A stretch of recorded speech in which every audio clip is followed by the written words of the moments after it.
We're working on a 1998 Volvo S90. It's a 2.9 liter.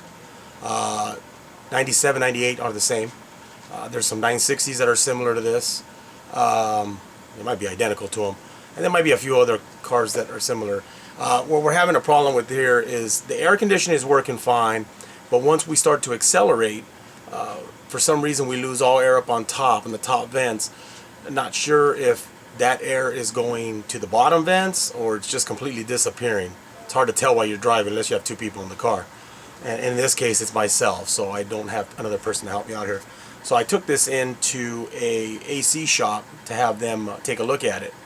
A buddy of mine, they tried to diagnose it and they started checking vacuum lines, and I had already checked all the vacuum lines in the engine compartment, all that good stuff over there. There's a couple of valves up front that they tell you to check. The valve is a one-way valve, so if it's blowing air, if you blow into it from one side, it should just blow one way, it shouldn't come back the other way. That means the valve's bad, so you just could replace it. Pretty simple fix. For the most part, a lot of them do that. Then the secondary problem is sometimes if your air conditioning cuts out, you know, hitting bumps or stuff like that, it's usually one of these. It's a flap solenoid, I believe, climate control flap solenoid or something like that it's called. This one, the part number is 1388199. A lot of them use it. I think the 740 uses the same one from 88 to 91 maybe, 760, the 960, the S90, this one, all use it. So a lot of these are similar. They're using the same little solenoid. The problem with this solenoid sometimes is the solder breaks down here. There's little small cracks on it. The first one, I repaired this before, and I had the AC was cutting out, and I had actually soldered and fixed it until I found another one at a wrecking yard, and then I put it in and it worked great. But I was still losing the air up on top when I accelerated, so this didn't fix the problem. So when I took it into the AC shop, they told me this thing was bad. They checked all the vacuums. There's a white vacuum line that splits, and this is all on the passenger side.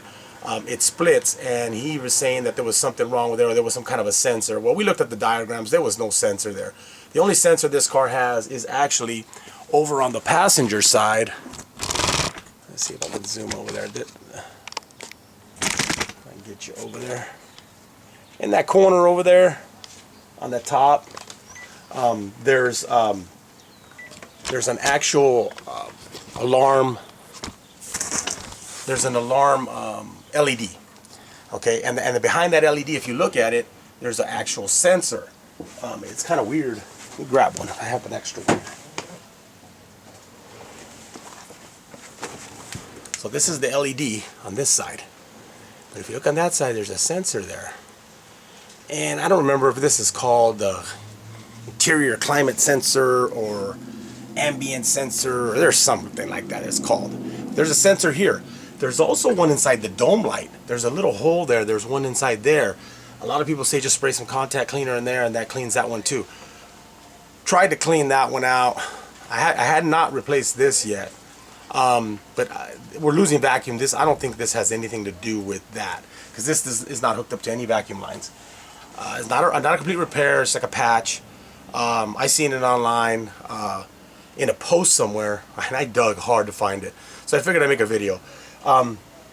Basically, we were working on everything on the passenger side. This is actually on the driver's side.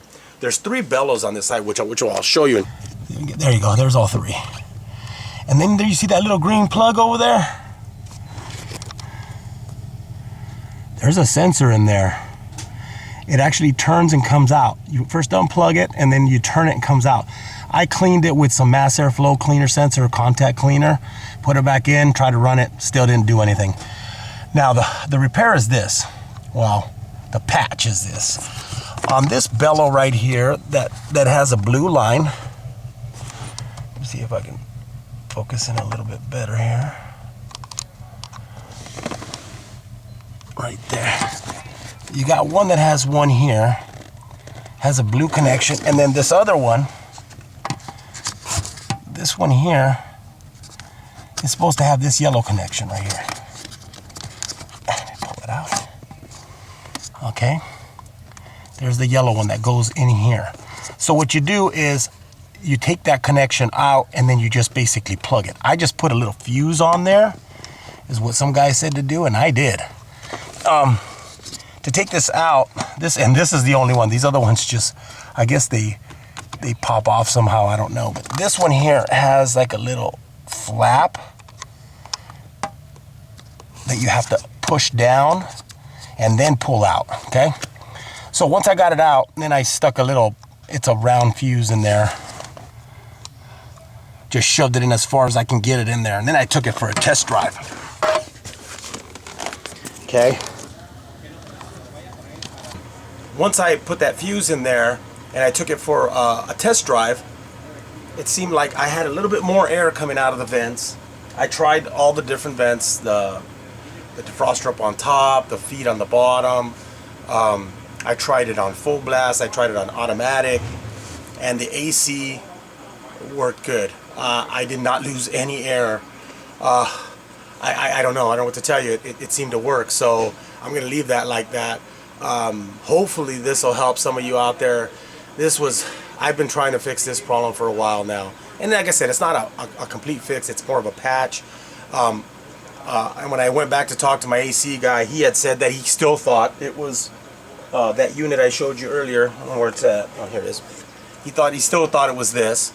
I went to the wrecking yard and picked up 3 of these and tried every single one of them on there, and they were still bad. Now, granted, it is the wrecking yard. Maybe all bad. All 3 of them are bad. Maybe I got to get one brand new from the dealer. You want to spend $188 on one of these? That's my cost on it. They're about $2 something. You get them online, $170 plus shipping, another $20. You're gonna pay $200. So, for something that maybe you'll fix the problem, maybe it won't. I just find it hard to believe that 3 of these would be bad. I even have a warranty on one, so I could take it back, keep getting them if I want, or get my money back. Probably get my money back because obviously this didn't fix the problem. And this, like I said, this is a patch. This isn't a repair the correct way, but it doesn't seem to affect anything else on there. My mechanic said that, basically there was a vacuum leak that was real big. And so now that since I plugged that line, that vacuum's trying to grab it from somewhere else, so it's distributing the leak. So that way you're not really feeling it on the AC, I guess. That was his explanation. I think it was bullshit, but I don't know. Maybe he's right. All I know is that he could have patched this for me. He could have told me, hey, I could do a repair. He didn't. He couldn't seem to find anything else in here in the system. So a lot of people say that that's the problem, that bellow goes bad or something, and it's to repair it, you got to take everything out. You got to take the dash completely out. So I guess obviously that's out of the realm of repair, even for someone that the do-it-yourselfer, because to take apart this dash is a nightmare. I'm not about to do all that. So this is a used car. It's got 250,000 miles. I'm just keeping it running, and hopefully, this helps you guys out. Thanks for watching.